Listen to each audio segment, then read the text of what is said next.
Welcome to study high. आप सभी का स्वागत है स्टडी हाई पर। और आज हम आपके लिए लेके आए हैं स्टडी हाई पर the Hindu vocab series and the economic times से द वोकैबलरी। ठीक है, तो अगर आपको वीडियो पसंद आए तो ज़रूर लाइक कीजिएगा, और हमारे अगर चैनल को आपने सब्सक्राइब नहीं किया है तो आप चैनल को सब्सक्राइब कीजिए। चैनल को सब्सक्राइब करना है तो आप यहाँ पर जाके अपने मोबाइल में चैनल को सब्सक्राइब कर सकते हैं, और बेल आइकन का ज़रूर प्रेस कीजिएगा, तभी आपको हमारी हर वीडियो टाइम पर मिलेगी।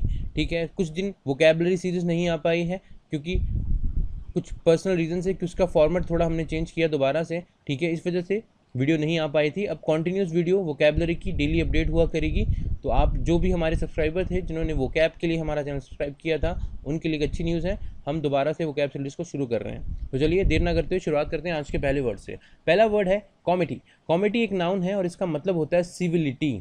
सिविलिटी, अब सरल भाषा में इसको हिंदी में अगर देखा जाए तो इसको शिष्ट या फिर शिष्टाचार कह सकते हैं। जैसे आप इस इमेज में देख सकते हैं, जैसे ये येलो शर्ट वाला पर्सन ब्लू वाले को कह रहा है कि पहले आप जिए, मतलब एक तरह का शिष्टाचार दिखा रहा है। ठीक है, इसको कहते हैं सिविलिटी। ओके, इसके सिनोनिम्स हैं पोलाइटनेस एंड एमिनिटी।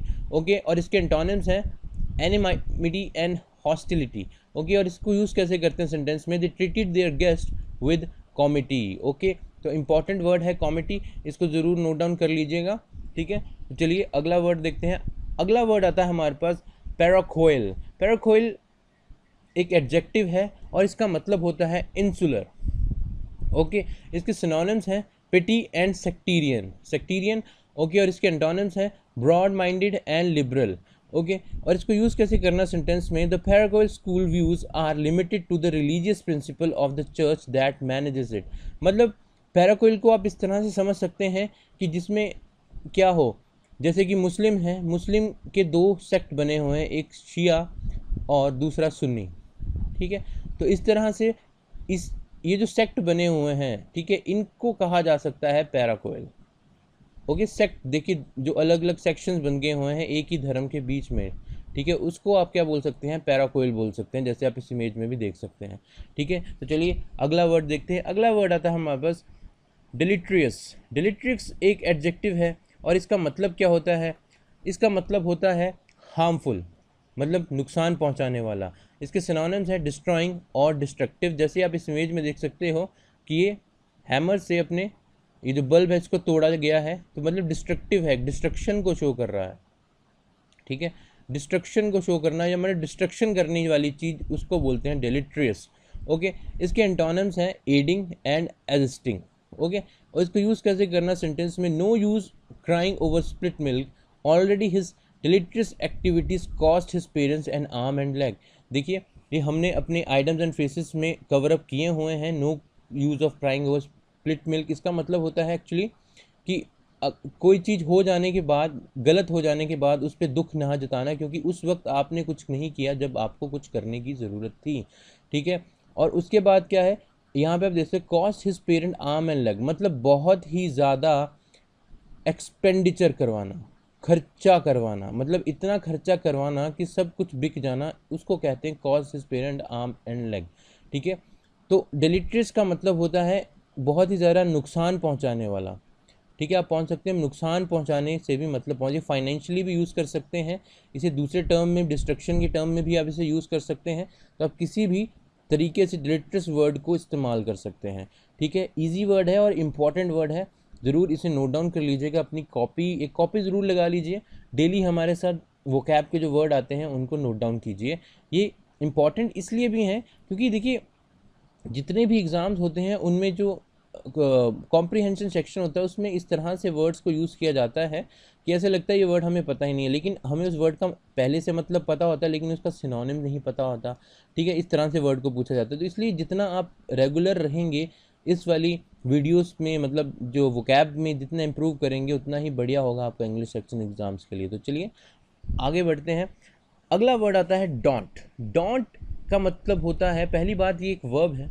ओके, और इसको होता है फ्राइटन, मतलब किसी को डराना। ओके, इसके सिनोनिम्स हैं एप्पल एंड डेटर। ओके, इसके एंटोनिम्स हैं काम एंड कंफर्ट। और इस वीडियो में, इस सॉरी इमेज में देख सकते हैं आप, ये कैसे एक दूसरे को गुस्से से देख रहे हैं, एक दूसरे को डराने की कोशिश कर रहे हैं, मतलब डोंट कर रहे हैं। ओके, इसको यूज़ कैसे करना सेंटेंस में, on hearing that she left her home made me felt hell out daunted. मतलब जब मैंने सुना कि उसने घर छोड़ दिया है तो मुझे बहुत ही ज़्यादा गुस्सा आया, या समझ सकते हैं लॉट ऑफ डॉन्ट, एकदम से मतलब गुस्से से भर गया। ठीक है, ओके। तो इंपॉर्टेंट वर्ड है डॉन्ट। तो चलिए अगला वर्ड देखते हैं। अगला वर्ड आता है हमारे पास डिस्टेंड। डिस्टेंड एक वर्ब है और इसका मतलब होता है बल्ज करना। देखिए बल्ज भी एक इम्पॉर्टेंट, देखिए बल्ज का मतलब होता है कि कोई चीज़ एकदम से एक्सपैंड कर जाए। ठीक है, जैसे आप यहाँ देख सकते हैं इतनी थी, फिर अचानक से ये बढ़ गई, तो इसको क्या बोलते हैं, एक्सपैंड कर जाना। डिस्टेंट का मतलब होता है, डिस्टेंस को आप समझ, देखिए पहले जो चीज़ थी इसकी दूरी यहाँ से यहाँ थी, और अब डिस्टेंट होगी और भी बढ़ गई, यहाँ से इस पॉइंट की दूरी बढ़ गई, मतलब एक्सपैंड कर जाना। ओके, इसके सिनोनिम्स हैं ब्लाउट और एक्सपैंड करना। इसके एंटोनिम्स हैं श्रिंक और कंप्रेस करना।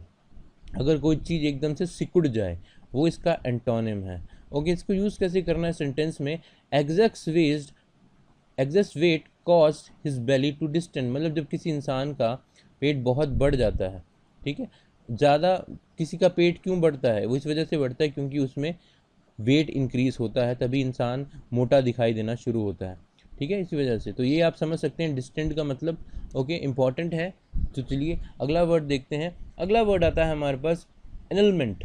एनलमेंट एक नाउन है और इसका मतलब होता है एबॉलिशन करना, मतलब किसी चीज़ को, मतलब जो आपकी कार्य प्रणाली में एक स्थित चीज़ हो, जो पहले से ही डिसाइड चीज़ हो, उसको रोक देना या फिर उसको मना कर देना कि वो एक्टिविटी या वो काम नहीं होगा। एक तरह से आप बोल सकते हो एबॉलिशन कर देना, मतलब हटा देना। ठीक है, हटा देना भी सही है। ठीक है, या कैंसिल कर देना। ठीक है, जैसे आप देखते होंगे, जैसे हमने इमेज में लिया है, जैसे यहाँ पे फ्लाइट्स क्या हो जाती हैं, कैंसिल हो जाती हैं। क्यों हो जाती हैं, जब वेदर क्या होता है, अच्छा नहीं होता है। ट्रेन भी कैंसिल हो जाती हैं जब बहुत बारिश हो जाए या वेदर एकदम क्लियर ना हो, बहुत ज़्यादा फॉगी हो। ठीक है, तो हम बोलते हैं वहाँ पे क्या हो गया, एक तरह का एनलमेंट हो गया है, पूरे के पूरे प्रोसीजर में, काम में देरी हो गई है या कैंसिल हो गया है। इसको एंटोनिम्स क्या है, अप्रूव करना और कंफर्मेशन करना। ओके, और इसको यूज़ कैसे करना है सेंटेंस में, the annulment of his contract taught him a lesson of not counting the chickens before they are hatched. Okay, तो उसको क्या हुआ, उसके जो कॉन्ट्रैक्ट था उसको क्या कर दिया गया, नलीफाई कर दिया गया, मना कर दिया गया या फिर कैंसिल कर दिया गया। जब वो क्यों किया गया, उसे एक पाठ पढ़ाने के लिए, ठीक है, ताकि वो कुछ इसे समझ सके, ताकि वो, क्योंकि उसने क्या किया था, चिकन्स की काउंटिंग नहीं की थी। ओके, अंडे देने से पहले। ठीक है, तो आप समझ सकते हैं एनलमेंट का मतलब यहाँ से सिर्फ यही निकलता है कि कैंसिल कर देना। ठीक है, या फिर कह सकते हो रोक लगा देना भी हो सकता है। ठीक है, ओके। तो चलिए अगला वर्ड देखते हैं। अगला वर्ड आता है हमारे पास एफ्रॉन्ट्री। एफ्रॉन्ट्री एक नाउन है और इसका मतलब होता है एरोगेंस। एरोगेंस मतलब अकड़ू। सरल भाषा में आप समझ सकते हो, अकड़ू हो, जिसे काफ़ी ज़्यादा प्राउड हो, अपने ऊपर बहुत घमंड हो।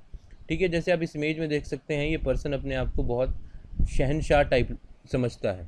सॉरी ज़रा एक मिनट, अपने आप को बहुत ही ज़्यादा सुपीरियर मानता हो, जो अपने आप को समझता हो कि वो ही अकेला सुपीरियर है। और इन्फीरियर, सुपीरियर इन्फीरियर वैसे तो नहीं होना चाहिए, लेकिन देखिए सुपीरियर मानता है अपने आप को। ठीक है, कई लोगों में ये एक कॉम्प्लेक्स की फीलिंग होती है कि नहीं, हम लोग औरों से ज़्यादा बेहतर हैं, बट ऐसा होता नहीं है कुछ भी। ठीक है, तो इस चीज़ पे ध्यान रखिएगा। ठीक है, और एरोगेंस का मतलब समझिए, इसके सिनोनिम्स हैं एश्योरेंस एंड बाशनेस। ओके, और इसके एंटोनिम्स हैं पोलाइटनेस एंड ह्यूमिलिटी, मतलब जो बहुत ही ज़्यादा विनम्र हो। और हमने इसका पीछे भी अभी एक सिनोनिम्स किया है पोलाइटनेस का। ठीक है, तो आप उसको भी देख सकते हैं। ओके, सो ह्यूमिलिटी, इसकी यूज़ कैसे करना है सेंटेंस में, I keep effrontery at the bay with my dear ones. Okay, तो इम्पॉर्टेंट है एफ्रॉन्ट्री, तो इसको ज़रूर याद रखिएगा। तो चलिए अगला वर्ड देखते हैं। अगला वर्ड आता है फिस्टिशियस। ओके, फिस्टिशियस, आप इसका, ये एक एडजेक्टिव है और इसका मतलब होता है अम्यूजिंग, मतलब लाफेबल। इसे लाफेबल भी कहा जा सकता है, या फिर हास्यास्यपूर्ण, जिससे देखकर, या ऐसा कोई काम जिसको देखकर हंसी आए। जैसे ये पर्सन इसको देखकर हंस रहा है। ठीक है, जो ये कुछ भी हो सकता है, सॉरी, ये टोस्ट मेकर को देखकर हंस रहा है, ठीक है। इसके एंटोनिम्स हैं सीरियस होना, अनफनी, मतलब जो पर्सन बिल्कुल भी सीरियस ना हो, मजाकिया ना हो। इसको यूज़ कैसे करते हैं सेंटेंस में, because she was overbearing and often fictitious Jane had few friends. देखिए, ओवरबेयरिंग एंड ऑफन फेशियस मतलब बहुत ही ज़्यादा मजाकिया होने की वजह से भी उसके क्या हैं, बहुत ही कम फ्रेंड्स हैं। कभी कभार होता है कि जो बहुत ही ज़्यादा मजाक उड़ाते हैं दूसरों का, उनसे लोग दोस्ती करना पसंद नहीं करते हैं, इस वजह से उनके कम दोस्त होते हैं, ठीक है। आप इससे समझ सकते हैं। तो ये इंपॉर्टेंट वर्ड है फेशियस, ओके। तो बहुत ही इंपॉर्टेंट वर्ड्स थे आज, ये सारे इंपॉर्टेंट हैं, इन्हें नोट डाउन कर लीजिएगा। अगर आपको हमारी वीडियो सच में पसंद आई है तो ज़रूर हमारी वीडियो को लाइक दीजिएगा, और अगर आपने हमारे चैनल को सब्सक्राइब नहीं किया तो चैनल को सबसे पहले सब्सक्राइब कीजिए, ठीक है। और इस वीडियो को ज़्यादा से ज़्यादा शेयर कीजिए, क्योंकि देखिए जो लोग इंग्लिश तो सभी सीखना चाहते हैं, ठीक है। तो इंग्लिश जो लोग भी सीखना चाहते हैं, एज ग्रुप मैटर नहीं करती, because it's never late to learn, यही हमारा मोटो है चैनल का, ठीक है। आप कभी भी सीखिए, चाहे आप 2 साल से तैयारी कर रहे हैं, 1 साल से तैयारी कर रहे हैं, चाहे आप फ्रेशर हैं, कभी भी देरी नहीं होती है। कुछ भी लाइफ में सीखना है उसमें देरी नहीं होती है, इसलिए it's never late to learn. So आज के लिए इतना ही, थैंक यू।